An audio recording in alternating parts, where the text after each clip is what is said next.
จากนั้นท่านนายกรัฐมนตรีพร้อมด้วยคณะก็ได้เดินทางไปเยี่ยมยามและชี้นำเวียกงานโครงการป้องกันตาฟังกันเจือนแคมป์ของอยู่แขวงสวรรณเขตวันที่20กรกฎาคม2026ท่านสนใจศรีปันดอนนายกรัฐมนตรีพร้อมด้วยคณะได้กันไปเยี่ยมยามและชี้นำเวียกงานอยู่แขวงสวรรณเขตมีบรรดารัฐมนตรีหัวหน้าห้องว่าการสำนักงานนายกรัฐมนตรีประธานสถาบันวิทยาศาสตร์เศรษฐกิจและสังคมแห่งชาติพร้อมโดยเลขาพรรคแขวงสวรรณเขตคณะนำจากศูนย์กลางและท้องถิ่นเข้าร่วมติดตามโครงการพัฒนาแคมป์ของนครไก่สนพบวิหารส่วง2ระยะ2มูลค่า185ตื้อกีบประกอบมีเวียกงานกันตาฟังเจือน 0.1 กิโลเมตรทางเบตง 1.3 กิโลเมตรพร้อมกันนี้ก็มีทางอัสฟาน 2.4 กิโลเมตรและก่อสร้างป้องกันตาฟังเจือนห้วยหลงกงเป็นทื้นลัดและคาดว่าจะสำเร็จในเดือนตุลาปี 2026 โครงการเสนอเข้าแผนในปี 2026-2030 เสนองบประมาณทุนของรัฐมี9โครงการรวมยาว 12.6 กิโลเมตร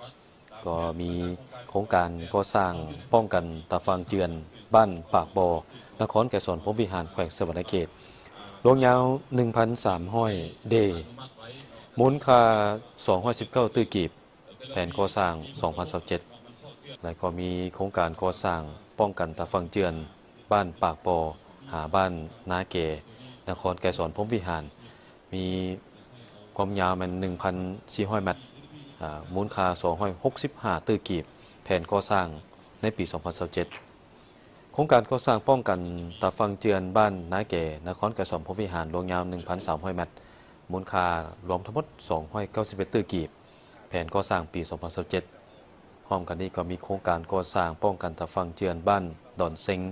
ระยะที่1นครไก่สนพบวิหารรวมยาวมี 1,500 เมตรมูลค่า272ตื้อกีบแผนก่อสร้างในปี 2027 โครงการก่อสร้างป้องกันตาฟังเจือนบ้านดอนเซ็งระยะ2นครไก่สนพบวิหารรวมยาว 1,500 เมตรมูลค่า281ตื้อกีบแผนก่อสร้างในปี 2027 โครงการก่อสร้างป้องกันตาฟังเจือนแคมป์ของบ้านพักคะระยะที่1นครไก่สนพบวิหารมีรวมยาว 1,000 เมตรมูลค่า190ตื้อกีบแผนก่อสร้างในปี 2027 นอกจากนี้ก็มีโครงการก่อสร้างป้องกันตาฟังเจือนแคมป์ของบ้านพักคะระยะที่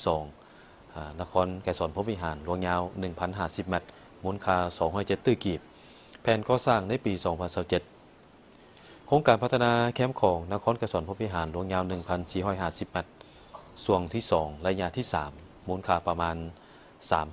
324ตื้อกีบอยู่ในขั้นตอนรับร้องแบบมูลค่าเสนอเข้าแผนก่อสร้างในปี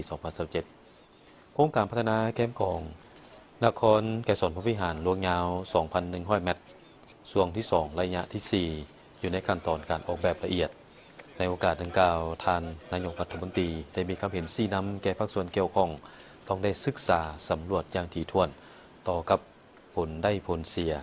ต่อบรรดากิจกรรมต่างๆที่จะสร้างให้ต้อง